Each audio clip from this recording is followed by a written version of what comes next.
In Britain, you're never far from a river. And perhaps you don't give your nearest river a second glance. But wildlife cameraman Charlie Hamilton James and his family think you should. For over 10 years, Charlie's lived with his wife Philippa and their 3 sons by a beautiful stretch of a small West Country river. And this year, Charlie's on a mission. I'm going to prove that the lives of the animals on this ordinary British river are as exciting and as dramatic as they are anywhere in the world. Over the course of an entire year, Charlie and his family have been getting to know their wild neighbours along the river by making an intimate film diary of their lives. They want to show that these ordinary animals on this ordinary river can be extraordinary.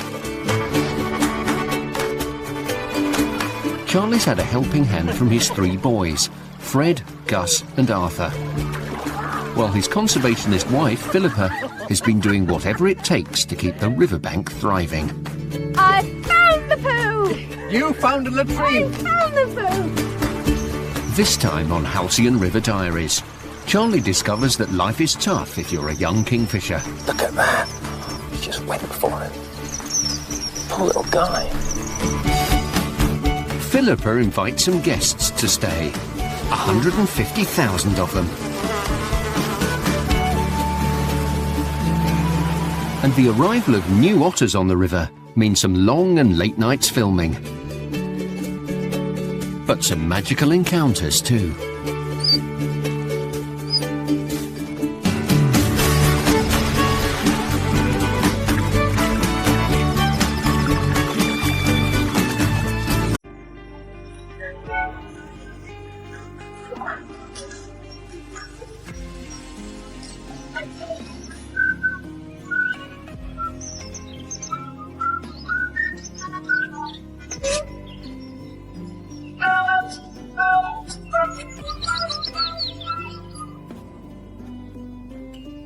The family is concentrating on 1 mile of river right outside their house. Charlie's been working hard to get the boys more involved in the diary by getting them out on the river, looking at the wildlife. They don't always seem to share their dad's obsession. This is the reality of sharing the natural world with a family. Boys, quick, come here. Quick, quick, quick, quick. Look, look, look, look, baby. But they have witnessed some very special moments.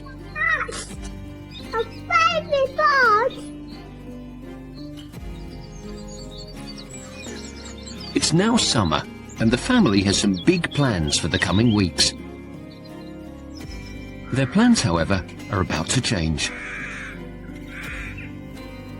Today, Charlie and Fred are in the workshop because they've taken delivery of something rather unusual. We've just taken possession of this.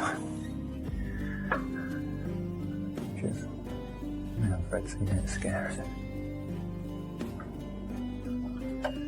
Which is a baby kingfisher.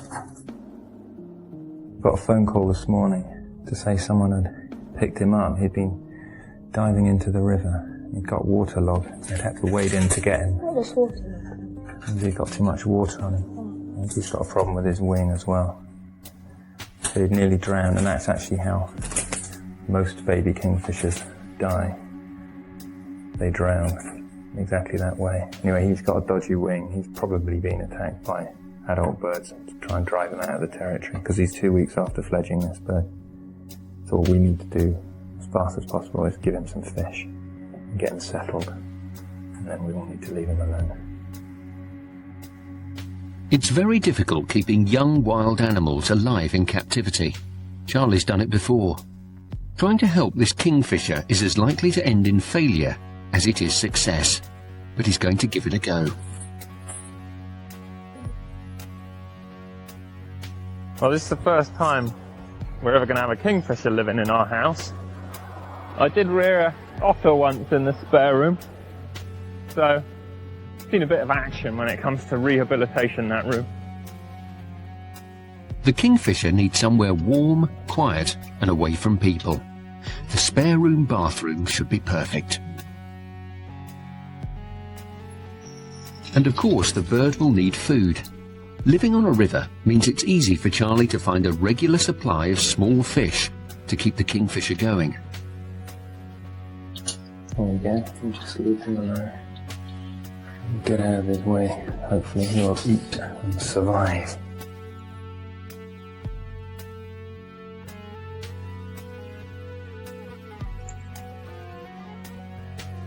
With the kingfisher well fed, safe and warm, it's time to let nature do some healing.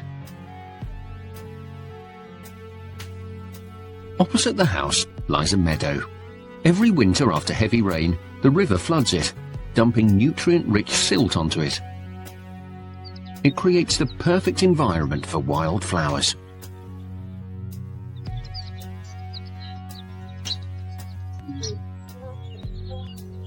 By the middle of the summer, these flowers are at their best.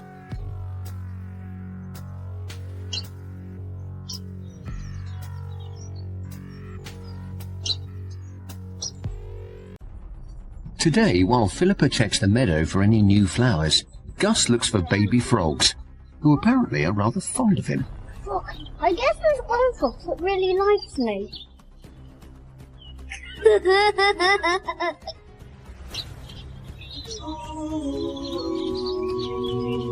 Philippa loves wildflowers and works hard every year to manage this patch of flood meadow.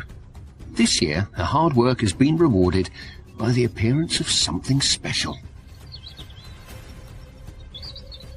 Gus! We've made a discovery. What? Hidden treasure. Where? Here. See this flower here? It's called a bee orchid. Yeah. And it's really, really rare. Oh. There are not many of them left in the world. It's lovely, isn't it? Bee orchids are usually found where people rarely tread. Motorway verges are a particular favourite. Finding one next to the seesaw in a busy garden is unusual.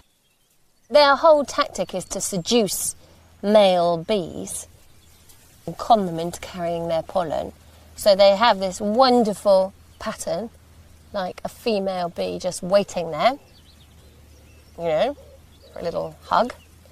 They are also at the same time releasing pheromones, which are these perfumes meant to drive a male bee wild with desire. The only problem is it's sitting there doing all this in our paddock and has no idea that we have completely the wrong species of bee in this country. So it's all in vain. It's kind of like living in my house. Put on some perfume and makeup. No one even notices. Charlie decides it's time to clean out the injured kingfisher. With his expert knowledge of kingfishers, he knows that a few days of rest may not be enough to help its wing recover. And sure enough, it still can't fly. There's a feather there, that's rather nice. Okay. Put that in. I'll try and do this as fast as I possibly can, and then he doesn't get so traumatised. And then that, and that, and that, and he's back. Quiet again. This is a primary feather from his wing. It's actually interesting, kingfisher feathers. If you look at it, it's kind of grey brown. If you get some light on it, it goes blue. That's called the Tyndall effect. There's actually no blue pigment in that feather at all. You know, if you see a red bird, it's got red pigment in it. If you see a kingfisher, there's no blue pigment in it. And basically the kingfisher's feather is structured in a way that reflects blue light, but allows all the other wavelengths of light to go straight through. So you get this amazing electric blue off it. So when you think about it, kingfishers aren't actually blue. They're a kind of dull brown colour. And they all want to get out and go to work. Look at them. I reckon we've got maybe 50, 60,000 to a box, 3 boxes. There's enough there to go on your toast. I want to go to our house. They're not going to go in our house. Arthur wants to keep them in the house, but Gareth thinks perhaps the far end of the flood meadow would be a better place. I can hear them knocking on the wood. Gareth, why did you choose the hardest place to get to? I don't know, I think it's just something beekeepers do, really. And get all hot and bothered at the moment. Honeybees are incredibly valuable to flowers, helping them pollinate and spread. Philippa's hoping that keeping bees will help the wild flowers that live along the river. And Gareth's hoping he can make a bit of honey.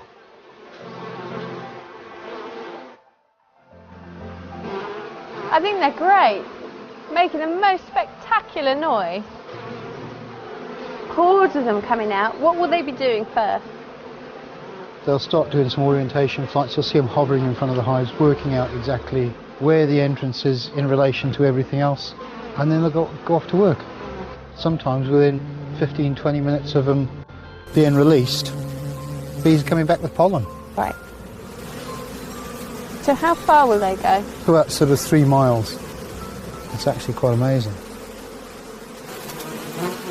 It's just a few metres to the riverbank from the hives, and it won't be long before the bees discover the wild flowers there. But there's one flower Philippa doesn't want them to find. Himalayan balsam. As the name suggests, Himalayan balsam isn't a native species. Bees love it, but it grows so quickly along the banks that native plants like purple loosestrife and willow herb become swamped.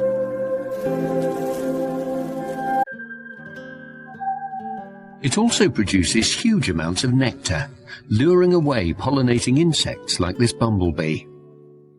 Without these insects, British flowers struggle to reproduce. Himalayan balsam is really worrying conservationists, but it doesn't bother Gareth. For the bees, I don't think there's much to surpass it. It's a nice, constant, long honey flow. I just wish there's more of it. Oh, you're the only person that will say that. No, because it's an invasive species. I mean, that's quite a controversial thing to say. No, it's one of Because it takes over the river as well, doesn't it? Very much. It's so nice to get something good out of it. What? It takes over and replaces bramble and nettles. Well, there's a bit of a shame. Yeah. As well as trying to get his injured kingfisher flying again, Charlie also wants to take another look at the wild kingfishers. They've been a major part of the diary this year. The pair the family has been following has made a nest upriver from the house in a steep, muddy bank. Last time Charlie saw them, he witnessed the most unusual family drama. The birds he calls the house pair had set up home and had chicks together. But then the dad got involved with another female. The jilted female then put all her efforts into fighting off this new bird, and not into feeding her chicks. Charlie feared that the chicks may go hungry and die. But the fighting has stopped, and today there's some good news. I set myself up just upriver from where the dad and the mistress had kind of set up the nest together. And actually, I'm watching a chick. That's what I'll be watching, the 2 adults, but there's a chick, and it must have just fledged. This is almost certainly a chick from the nest downriver that the original house pair had together. This chick is very young, and it's flown upriver to the new nest that its father's making with his mistress. What the chick wants is to be fed by him, but Dad is busy with his new girlfriend and doesn't want the chick around. Blimey, he just went for it. Poor little guy. Look, he's done it again. God, he's really going for it.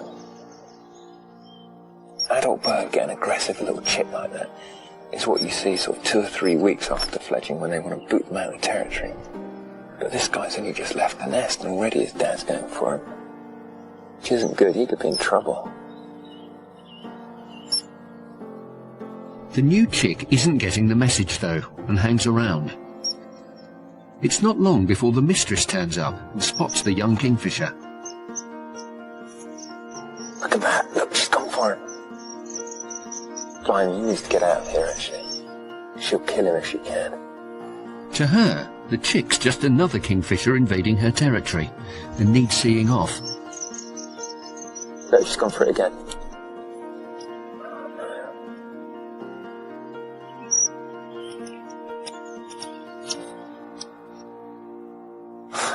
Go for that. It's really funny, you film these things and you want a bit of drama, but you don't want anyone to get killed. Especially a baby kingfish, you really don't want it to get killed. And so he's gone down there and I'm a bit happier now, because he's not about to get attacked by the Wicked Witch of the West. It was the last time Charlie ever saw the kingfisher chick. What happened to it after that, we'll never know.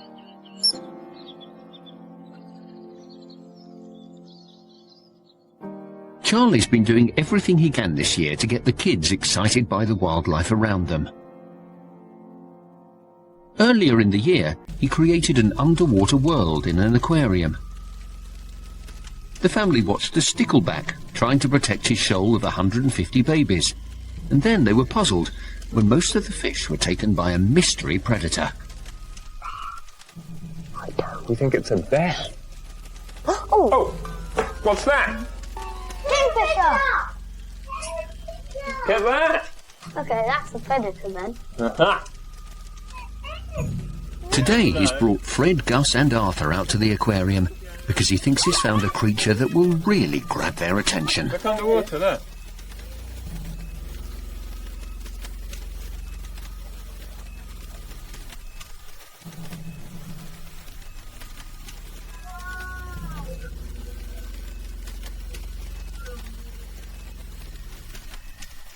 Look at this guy. Do you know what that is? Dragonfly larvae. That's right, a dragonfly larva.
Look, he's moving really slowly and he's waiting, and if anyone swims near him, oh, he could be in big trouble then. Because if he swims near him, he moves really slowly up towards it. And then when he's really close, he goes like that.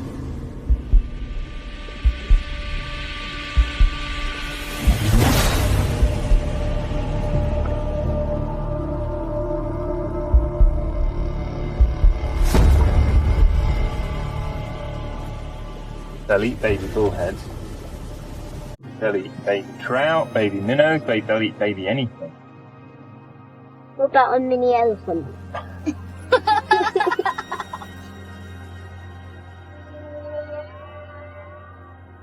Within a few weeks, these monsters of the deep will take to the air.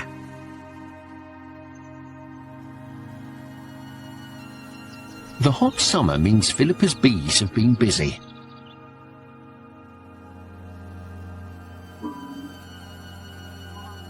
Today, Gareth's come over to check that the bees are healthy and the hives are working well.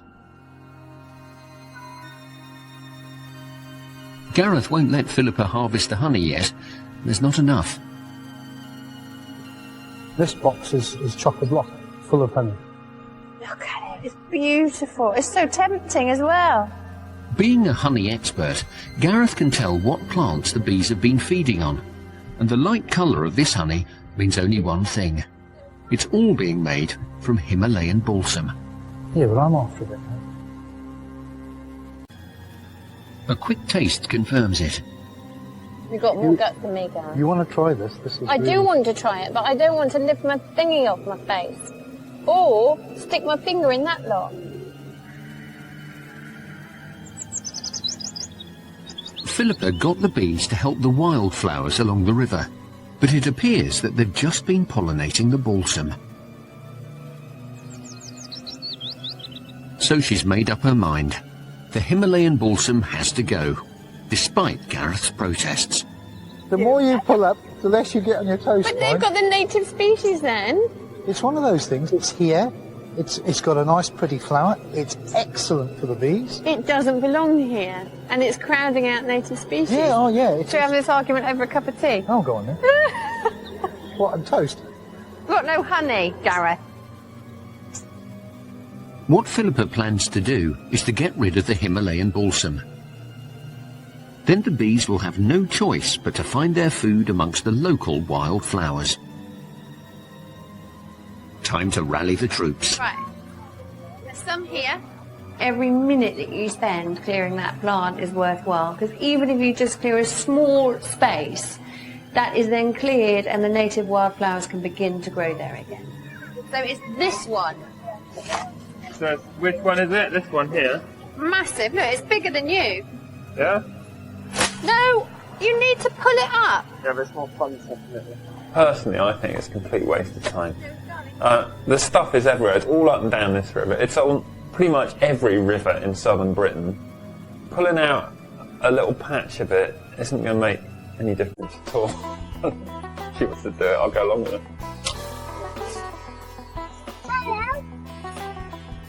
That's 3 times the size of Gus. You can see how it's going to crowd out the native species and stop anything else from growing. That's a native plant I've just pulled out. Sorry. You're never going to get rid of it. You can spend months doing this and still not get rid of it. Don't grab the stinger nettles after, they Be hurt. careful.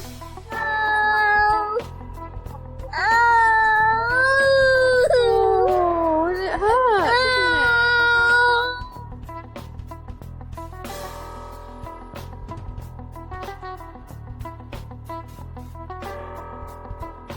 20 minutes it's taken to clear that massive pile of vegetation out of this area. And look, under here, this is what this bank should be covered with. All these beautiful wildflowers, look. If we have another go at this next year and the year after, 20 minutes every now and again, then this bank will be covered with native wildflowers again, instead of Himalayan balsam. And it is quite therapeutic. Charlie and I end up rowing very often about conservation, because both of us really care about the river and the animals that live on it. And I have an understanding as a conservationist that you need to look after an area and you have to manage it if it's going to be the best place with the best amount of wildlife. Where Charlie thinks you can just stand back and let nature take its course. And he's very passionate about that until a box turns up with a baby kingfisher in it with a broken wing. And then he doesn't let nature take its course. Such a hypocrite. The injured kingfisher has been with the family for several days now and still appears alert and healthy. But his droopy wing doesn't seem to be getting any better. So Charlie decides to take him to a specialist bird vet to get his opinion on what might be wrong.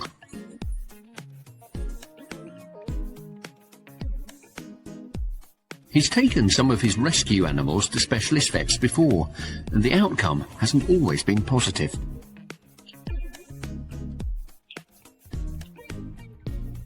Last time I brought an animal to the vet was my otter. She died under anaesthetic. She was having her teeth done. So I'm hoping for a better outcome today, obviously. I'm still a bit nervous. If it's a bone damage, it's not always fixable with the surgery. The best would be to take a radiograph under anesthesia to have a full evaluation. Right. However, it remains still quite risky. We can have a try, but yeah, just bear in mind that it can be a quite high-risk procedure. Yeah, I mean, the bird this size can just keel over and die from stress anyway, can't they? So I've been. Yeah. That's why my primary goal has been to de-stress him. To find out what's wrong with the kingfisher's wing, the vet, Min, has to do an X-ray, which means putting the bird under anaesthetic. The next few minutes in this bird's life are going to be critical. No, that's going to be too big. As the drugs take effect, the kingfisher calls in distress. But knocking the bird out like this is the only way to keep it still long enough for Min to take an X-ray. The opposite side, so one go.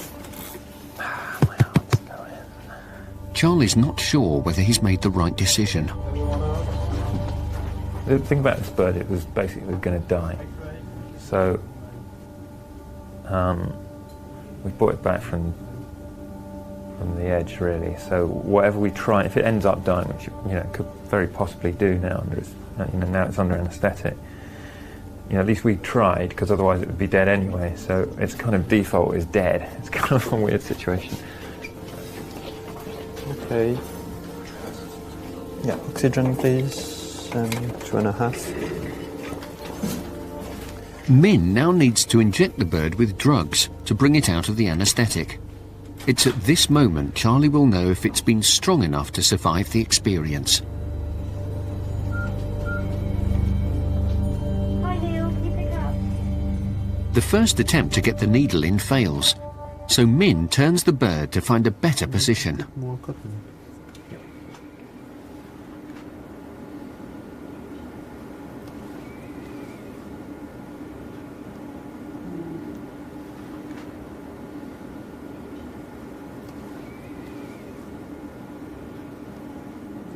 Disinfectant bag. And then suddenly, it's over, and the bird is stirring. It's been through the walls, this bird. But relief soon turns to concern. Yeah. It's quite bad. It's a very bad coracoid fracture. So if you look, that's the normal wing. Here it's broken. It's broken again here. The kingfisher has 2 serious breaks in its wing. The vet doesn't think he stands a very good chance of being able to fly properly again. There's no surgery we can do, but if we, keep him contained for another 2 or 3 weeks, hopefully he'll get a bit better. But the chances are he's not going to be able to be released and be a wild kingfisher again. And, half of you thinks, well, should we just let him go and not bring him out of the anaesthetic? Because it's no life for a kingfisher not being able to fly. But the other half of you thinks, we should just give it a go and see how far we can get with him. Because you never know, Even if we can't release him, if we can get him flying again a little bit, he'll have much more fun than being dead. Cheers. Thanks very much. I think it's really difficult with this kingfisher to know what to do. If he hasn't got a future because he can't fly and we're never going to be able to release him, I think it's cruel for a kingfisher, actually. I can't help it. I think it's cruel to keep him alive. And I just don't know if Charlie's doing the right thing. I almost wonder whether it would have been better to let him go under anaesthetic. But then you've got to give every animal a chance, and you've got to give them the best chance you can give them.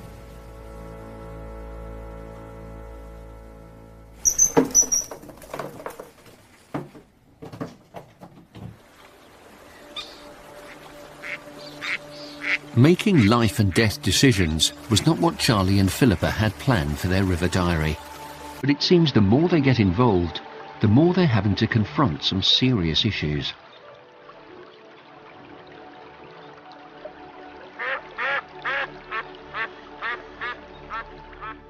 A few months ago, Philippa discovered a tiny colony of rare water voles at the headwaters of the river.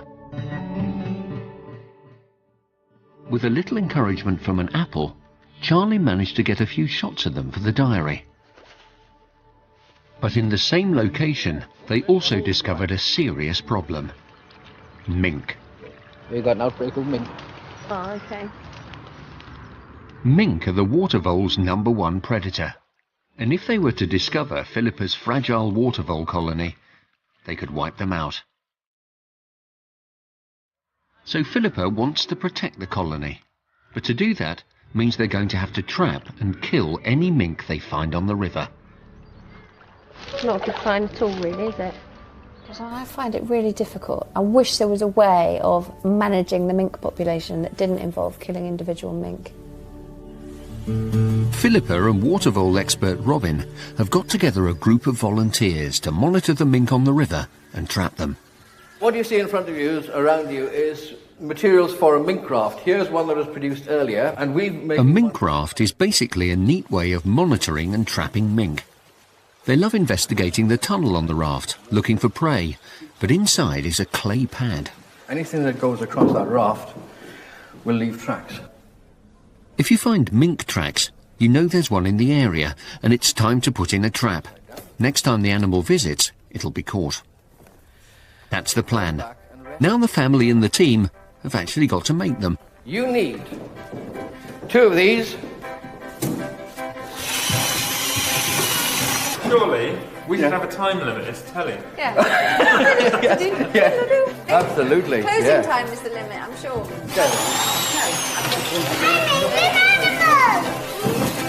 Well done, good drilling. Good bullet time. Let us have a turn.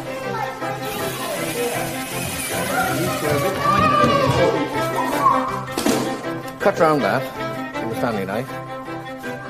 Look at that! Perfect! Love, you've done it wrong. I haven't done it You've wrong. done it wrong, you were wrong there. It's fine. It's embarrassing, love, the way you're holding that, love. Oh, shush.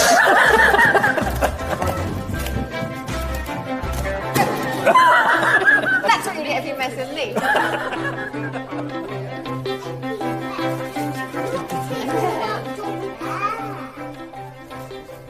Everyone's having a lot of fun, but there's a very serious consequence to all this hard work. When the point comes where one of these guys says, we've got a mink in a trap, Yeah. I know that I am going to find that really difficult. Yeah, because so? at the end of the day, there's an animal in the trap and we're going to end its life. Yes. And I'm going to find that difficult. I will do it. I'll do the job. The thing with a mink is, it's a question of pro bono populi. If we let the mink, for the good of everything, or for Okay. the good of everybody. Yeah. If we let the mink survive, then we've got to reconcile ourselves to the fact that there's going to be several species made extinct. Several of our own native species made extinct due to the depredations of mink. So let's hang on to what we've got left. Yeah. Let's not just wash our hands of it, or...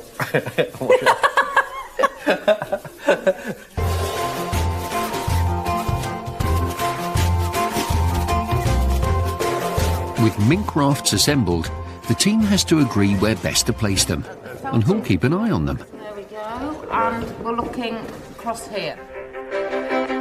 The family has 2 rafts to look after. They're going to put one upstream from the house near the woods, and the second just outside the front door. So why do you think this is a good place, Charlie? It needs to be somewhere we know they go. Well, see that right by your foot, that root, and Yeah. all that mud? Yeah. That's a perfect place for a mink to come out and do a poo on. Okay. Why do they like doing poos on places like that then? Basically, smell rules the world if you're a mammal. And so a lot of them poo in prominent places, so they know who's on the river, what sex they are, how big they are, how old they are. They can tell a lot from someone's poo. So it's basically like a little signpost saying, I live here, or I've been through here. You mustn't interrupt Dad when he's talking about poo. Yeah. You're doing it, aren't you? Who's written Dad smells on here? Me. Oh, that I'll one. just carry it away, though. Yeah. Oh, look. But it looks like an elephant poo. Right, now you've got to spread it all out so it's all No, an elephant that's been eating chocolate fondue. chocolate. This is kind of classic tracking, really, actually. Smoothing mud to look at animal prints is a great way of telling, you know, who's been up and down the river. I used to do it a lot. I used to get a bucket of sand and put it near where I thought the otters lived, and then every day I'd check it and see which otters had been in it, and then I'd smooth it out again and wait. No, So I'm from gonna doing that, you can tell how often the animals are coming up and down the river, and roughly, you know, how big they are, whether they're males or females, or whether they've got a couple in it. So it's very useful.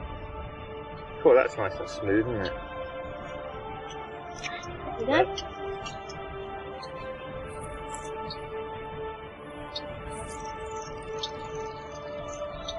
Ready? Ready for the launch? Launch, should we get a bottle of champagne? Oh, I nearly went in. Don't call your mum the Titanic. It's very smooth. Thank you very much. No, we've got to tie it close by there. I reckon it's perfect. Robin's told Philippa not to expect any tracks for a month or so, until the animals on the river have got used to the raft.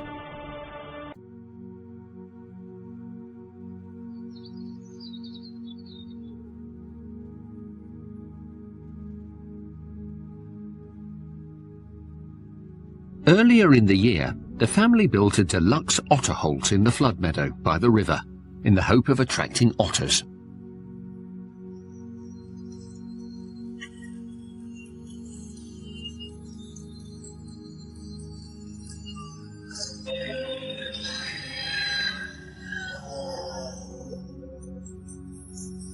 But since its construction, the holt has remained empty, and the family hasn't seen a single otter on the river.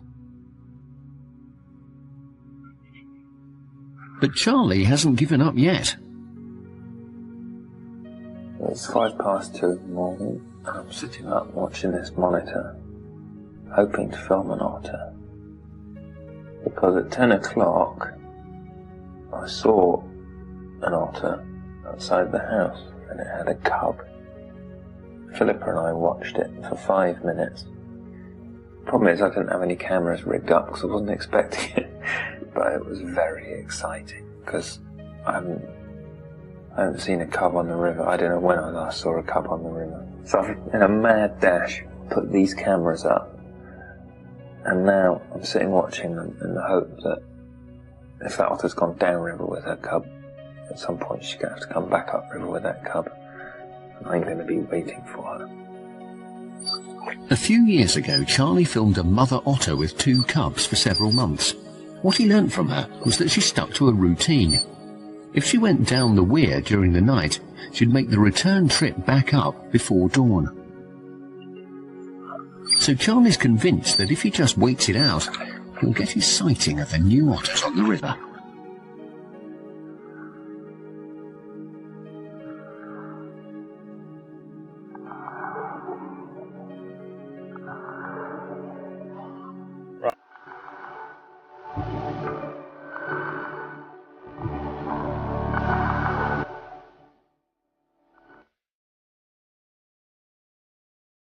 But as the night drifts on, his hopes of the animals returning are beginning to fade. Wildlife filmmakers often have to wait long hours to get their shots, and sometimes don't get them at all.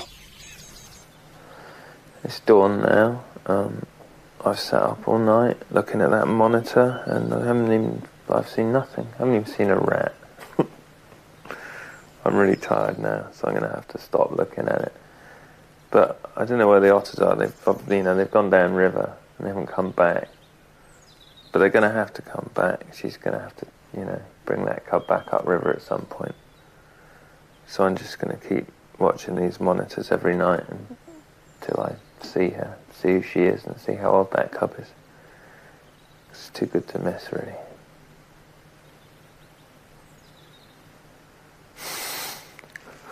Despite a long night filming, Charlie decides to take the injured kingfisher back to see Min, the vet.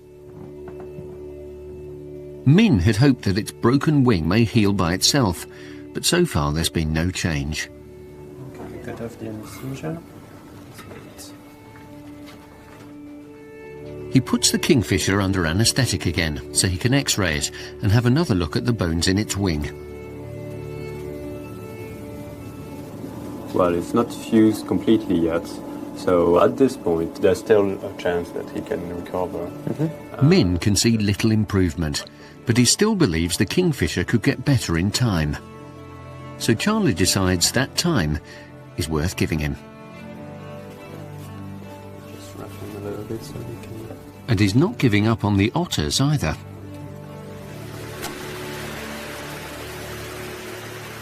After sitting up all night last night and not seeing an otter,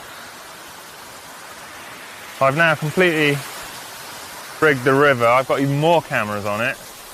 I'm hoping the otters are going to come up, climb up the weir, and then sneak under the bridge and hop out in front of the house. Head off upriver. They'll then pass my other cameras. I've got 4 different cameras up there. Hopefully I'll be able to sort of watch them from the kitchen as they head off upriver. Hopefully. We'll see, won't we, Fred? Fred's on otter detail tonight. You excited? Charlie's also got another plan. Fresh out the microwave.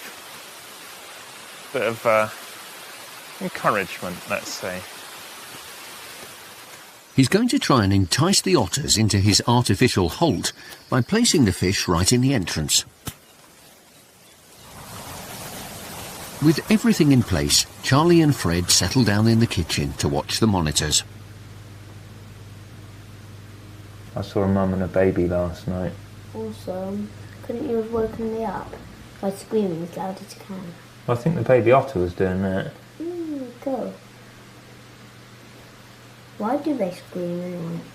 Well, they whistle to their mum, or constantly whistle to their mum so that mum knows where they are. I can't whistle, but they go...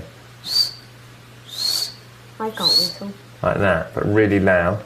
And have you noticed that a lot of the birds that live on the river also whistle really loudly as well? But they get scared of waters as well. Like kingfishers, they go... I can't whistle, but you know what I mean, it's a high pitch, yeah? A whistling noise cuts through the sound of the running water. You know, you can hear the weir now, yeah? Well, a really good noise that cuts through that is a whistle, so they can hear each other better. And that's a specialist noise if you live on a river. Don't know why frogs don't. That's a good question, Fred. Trout don't. They live in rivers. I was kind of hoping you wouldn't bring those two up. Oh.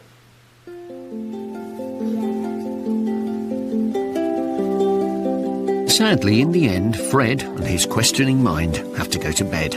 He's got school in the morning. That leaves Charlie alone on the night shift, trying to get a really good view of the otters. It's the first step in the process of finding out more about them.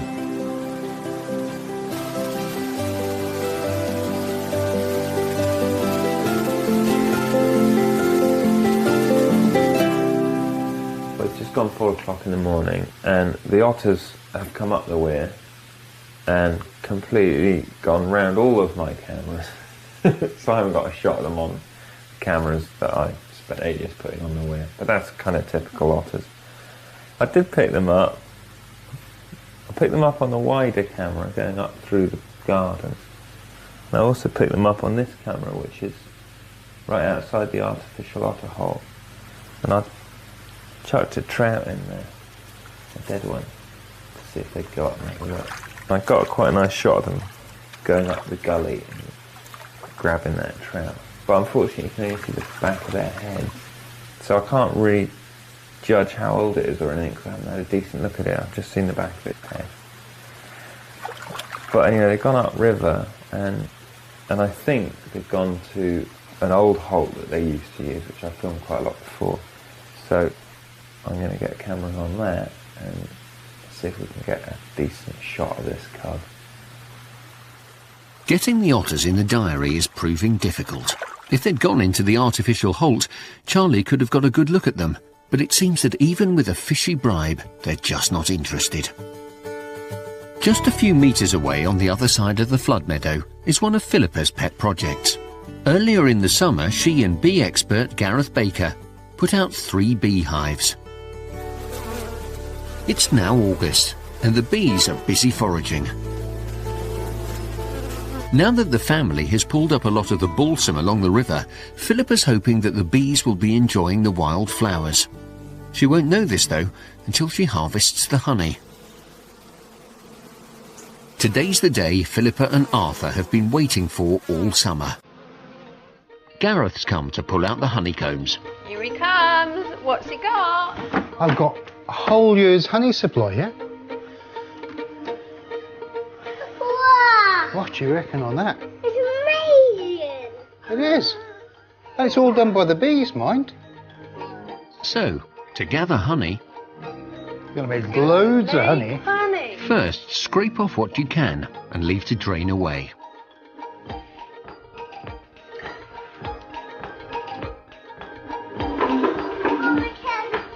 Then find one small child to spin off what's still stuck to the frames. Shall we do that for a little bit? And finally, apply some stringent quality control.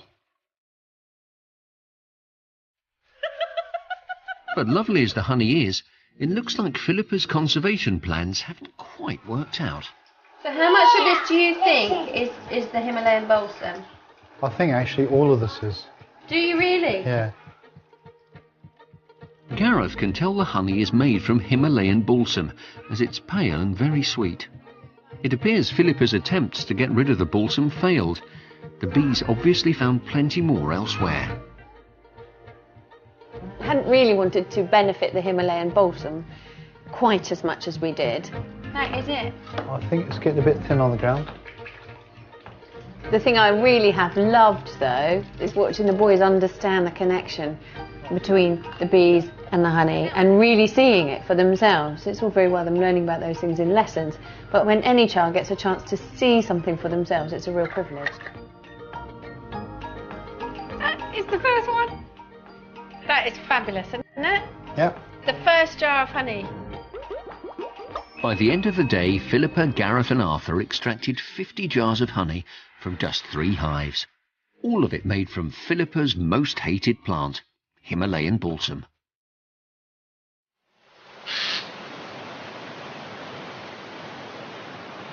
Charlie was still hoping to get the injured kingfisher. Things have taken a turn for the worse. I've just come up to film a kingfisher and he's died. He's just fallen off his perch and died. I'm just looking at him now, actually, he's lying there. You see the orange is just starting to form on the lowered beak, which means actually probably a female.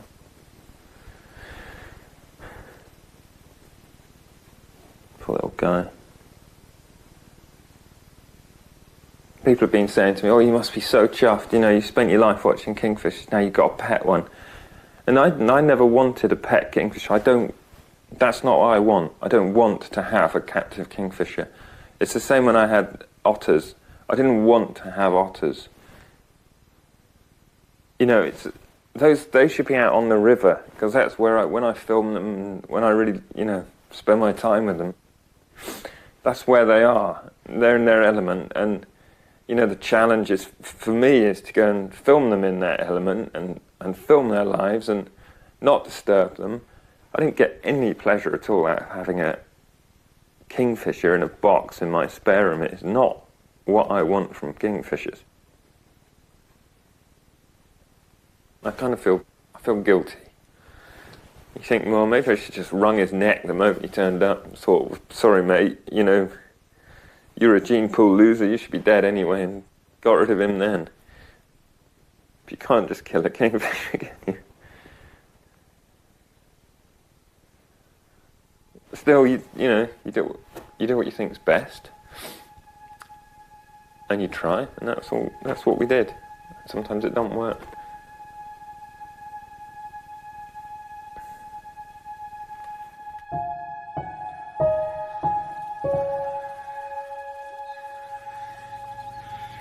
I feel really sorry for Charlie because he did what he thought was right, and now he feels like he put the animal through a huge amount of suffering because he was stuck in a box for all that time, and it didn't help in the end. I suppose he had to try. What else can you do? Why do we have to throw him in the river? Well, because that's where he came from, isn't it? Yeah, but he's dead, isn't he? So. In his life, all he wanted was to get back to the river, didn't he? And he ate a lot of minnows while he was waiting. And now he's dead. We're going to put him back, and guess who's going to eat him? A lot of minnows. So it's nice, isn't it? Because then the whole cycle continues again, doesn't it? Whereas if you just bury him under a rock, he'll just get eaten by maggots and things. Anyway, come on. Let's put him back. Follow me. Put him in the current, look, over here. Let me come around here. Come on. Good old boy.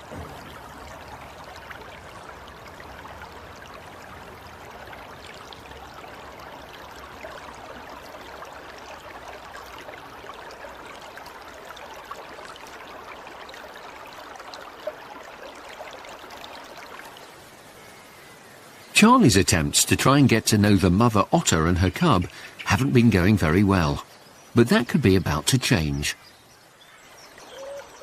He's tracked them down to an old favourite haunt, a drain pipe under a bridge at the end of the garden.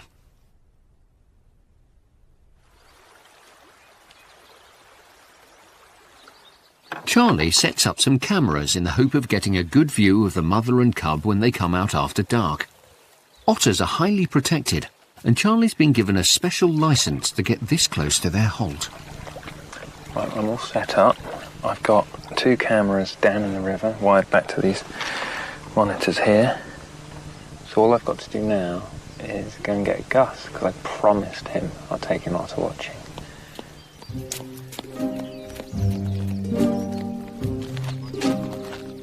Last time Charlie tried filming otters with Gus, things didn't go entirely to plan. They'd placed a camera down on the river and wired it back to the car. All they had to do was wait. Dad, how long have we been here? 4 minutes. Wow. Do you want to stay a little bit longer? Wait, 5 more minutes. All right, then we'll go home. They failed to see an otter that night, so Charlie's hoping that Gus will be a little more patient this evening. However, as Charlie's getting ready at the back of the car, Gus discovers he won't need to be patient at all. Dad, I see an otter. Yeah, I've seen it. Right, Gus. Gus, I can't think you spied it. Well done. I saw that. I saw snaps. We haven't even got ready and you spied it. Sorry. That is perfect. You don't have to say sorry, Gus. Have that watch. They're coming out. See it? That's the mum. And here they are. Finally a first good look at the mother and cub living on the Halcyon River. They've been in there since 4 o'clock this morning and it's now 9 o'clock. So that's 12... 17 hours. I know. Can you imagine being in bed for 17 hours? Yes. Gus is so funny because he keeps banging on at me all year that he wants to go and see an otter. But I take him out and he sees one, and not only does he see one, he sees an amazing thing, which is a mum and a cub coming out of a hole, which few people have ever seen.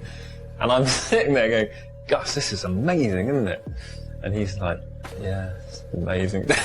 But I think in the long term, he'd probably love that experience.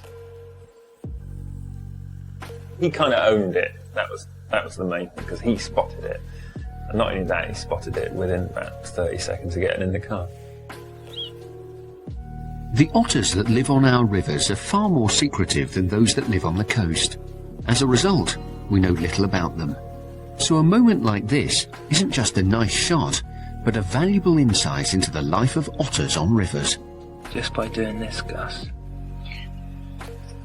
By putting these cameras here at night, That's the only way we could ever watch that otter coming out of there. And so you can learn a lot from doing that, can't you? If I stood there with a torch and shone it down, they wouldn't come out. So the only way to watch it is like this. But now we know that there's a mum and she's got one cub, and that cub is between, I would say, 6 and 8 months But old. there's definitely a dad. Definitely a dad, but they don't really live together because the mums live with the cubs and the dads live on their own. Probably just makes a peace in the world, don't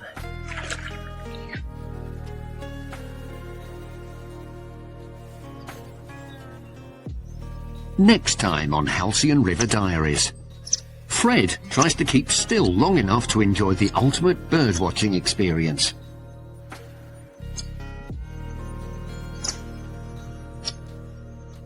Move.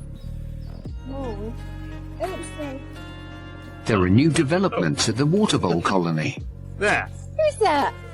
Oh no, it's taken him! The family finds some alien invaders. Oh, he's massive. I'm not Size of that. Look at him! Yeah, come in, yeah. He's doing it, look. Should get him a job at Heathrow. And Charlie has his closest encounter yet with a new otter cub.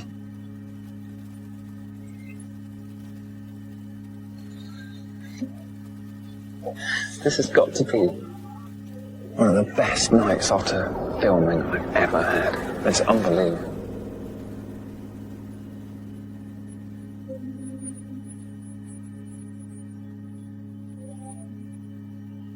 Exmoor ponies, Dartmoor sheep and a prize bull. Next on BBC One in Country File from Adam's Farm. Then find out who you are. Take the big personality test at a Child of Our Time special at 9. A taster coming up.